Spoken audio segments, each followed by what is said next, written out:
Hej, i dag der har vi taget en Stihl HLA 56 med, en fin let stanghækklipper.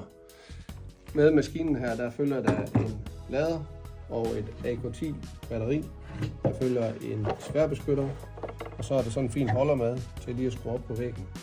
Man kan også skrue laderen op på væggen, sådan at det hele det er væk fra gulvet. Vi kan lige prøve at sætte batteriet i herom. Den er i ham bag i. Det giver en rigtig god vægtfordeling, når man står med maskinen. Den her maskine, den kan justeres, så man lige kan tage hovedet her.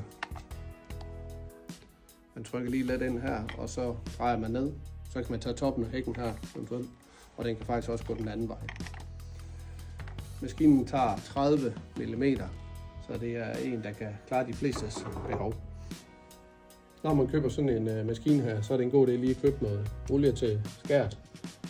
Den har godt af lige få noget, inden man går i gang. Og når man er færdig, så giver man den lige en gang mere, inden man putter den i sværbeskytteren.